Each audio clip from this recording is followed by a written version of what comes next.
Good morning, class. Since I was not able or I am not able to attend our class in values education, so I have decided to record a video lecture for you to watch during our time in values ed. So I apologize again if I was not able to attend our class. I'm just needing to attend some errands.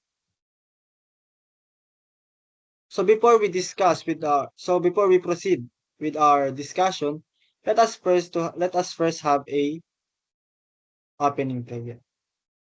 So let's bow our heads. Let us remember that we are in the most holy presence of God. In the name of the Father, the Son, the Holy Spirit. Amen. Lord, we offer you our class today. We pray that through your divine guidance, we would learn how to listen attentively to the inputs of our teacher. May we appreciate his effort in imparting his knowledge to us. May we participate actively in the discussions and activities so we could learn more. In the name of the Father, the Son, the Holy Spirit. Amen. So in this particular video lecture, I will also give some activities or tasks for you to answer during our time. So I will be needing you guys or I will requesting you guys to bring a one half crosswise paper. So that paper will be the medium for you to answer the following question that I will be asking you guys. So before we proceed with our formal discussion, let us have first the learning objectives. First, to differentiate what is values and virtue.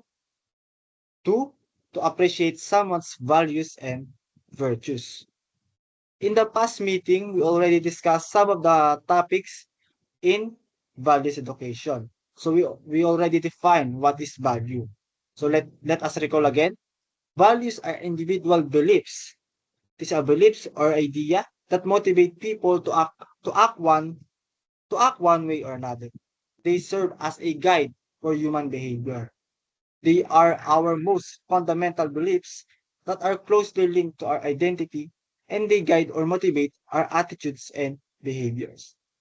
Values are usually stated as a word or short phrase and are usually positive. So I asked you last meeting or past meeting your values. So you have stated or mentioned some beliefs that you think motivates you to act one way or another. Some would say or someone say that they quote or their values is from the quote never give up. Someone also say that his quote is kapag may tiyaga, may nilaga. And someone also say that treat others how they treat you. Someone also say what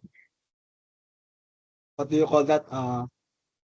Never give up or from the quote, just do it. So that particular quote is from a brand of shoes.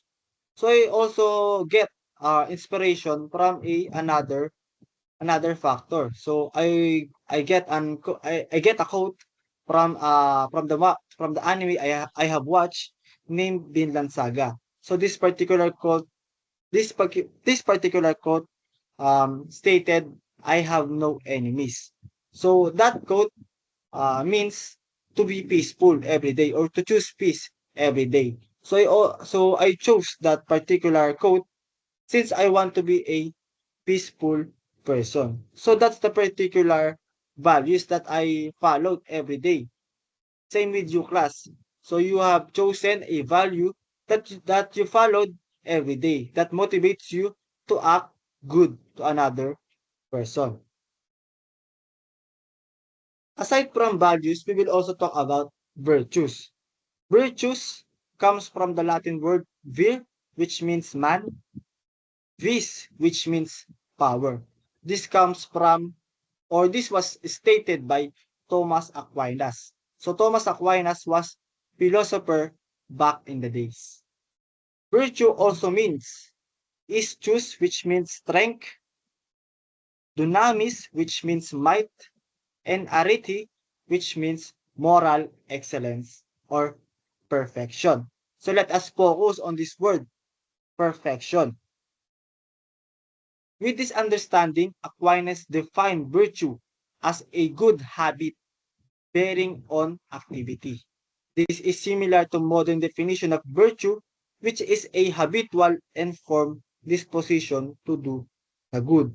So according to the definition, to the following definition, virtues is a habitual act. So what do we mean by habitual? So habitual, it means an act that you do repeatedly or you do every day. So it is stated in this quote, an act must become habitual in order to become a virtue. So let's go back to the values we have mentioned. So you have mentioned the values that you followed every day. So let us take for example the quote never give up. So the quote never give up or a value never give up should be done repeatedly or should be applied every day to become it a virtue. So we cannot say that a value is a virtue if you done it just a single day. So like for example, the never give up idea, we just follow it on Monday. Then the next day, Tuesday, we don't follow it. So we cannot say that it is a virtue since we only done it on this particular day. So we have to follow or we have to apply this particular value for it to become a virtue. Like for example, again, the treat others how they treat you. So we have to follow it 24/7 or every day for it to become a virtue. Since if we don't follow it, it will just become a value. It will not become a virtue. Again, a value should be, or rather, a virtue should be done repeatedly, or an act must become a habitual for it to be considered a virtue. I hope that is clear.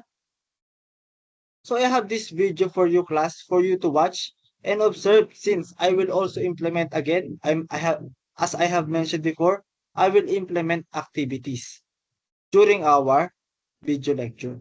So let's watch this inspirational video entitled Ads for Health Random Acts of Kindness. Also, while watching the video, just observe our house rules. So please behave while you are watching the inspirational video.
Okay, I hope you watch the video and observe carefully what is the video is trying to express. So I mentioned earlier that we will have an activity. So I ask you to bring one half crosswise. So that crosswise will be a medium for you to answer this following question. So for question number one, again for question number one, according to the video, what do you think is the virtue of the man in the video? Again, for question number one, okay, write the question ha. For question number one, what do you think is the virtue of the man in the video? Again, I will repeat. For question number one, what do you think is the virtue of the man in the video? That will be the question number one. So write it in one half or one half crosswise. Answer it with 3 to 5 sentences. Again, answer it with 3 to 5 sentences. So you can pause the video first, then resume it once you are done answering the first question. Again, I will repeat. Number one, what do you think is the virtue of the man according to the video? And answer it with 3 to 5 sentences. If you are done, we will proceed with other topic in this lesson. Practice makes perfect. A person who practices does not perform a task once. The person repeatedly does particular tasks until he is satisfied with the outcome of that repetition, until it is perfect. So we have talked about that virtues is a value on or an act that you repeatedly done. So it is similar to this quote that practice makes perfect. So if you practice a certain values or if you practice or if you apply these particular values every day, that will make you perfect. We will proceed with another uh, topic in this lesson. So for question number two, so I already asked you about question number one. Then this is the question number two. Does you apply your values in daily life? That will be the question number two. Does you apply your values in daily life? Again, for question number two, write the question, does you apply your values in daily life? If yes, why? And if not, what stops you?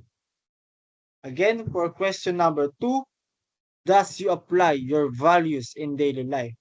If yes, why? Then if not, what stops you from applying it? That will be, or this particular slide will be question number two. The question number one is, what do you think is the virtue of the man in the video? Then for question number two, does you apply your values in daily life? If yes, why? If not, what stops you? Again, answer it with 3 to 5 sentences. Then if you're done, or if you're done, just resume the video. But first, pause the video for you to answer the question. I hope that is clear. If you're done answering, we will proceed with another topic. However, perfection doesn't mean lack of fault, absence of negativity. If you look onto Jesus and Siddhartha Gautama, perfection means at peace. So we have talked about earlier, practice makes perfect. It means that we have to practice or we have to apply every day our virtues for us to become a perfect. But according to Jesus and Siddhartha Gautama, perfection perfection doesn't mean lack of fault or lack of flaws or absence of negativity.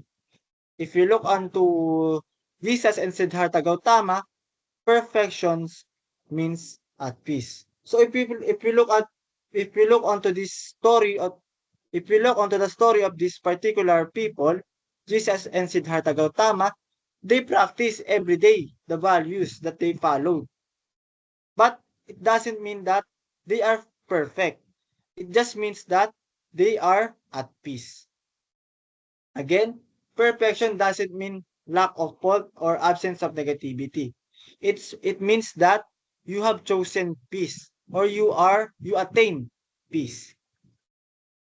To summarize, we can say that virtues are good things repeatedly done so that we could be at peace. Again, virtues are good things repeatedly done so that we could be at peace.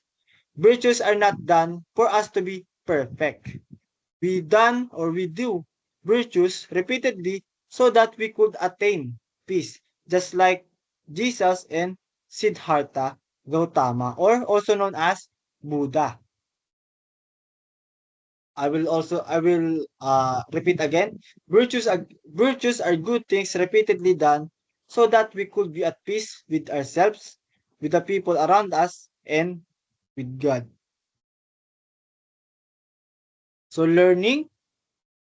So this will be answered on our next meeting. So before we close our discussion, let us let y- I will let you guys or class finish in your task. So again, for the question number 1 in your one half crosswise, what is the virtue of the man in the video? Again, this is for question number 1. What is the virtue of the man in the video? For question number 2, does you apply your values in daily life? If yes, why?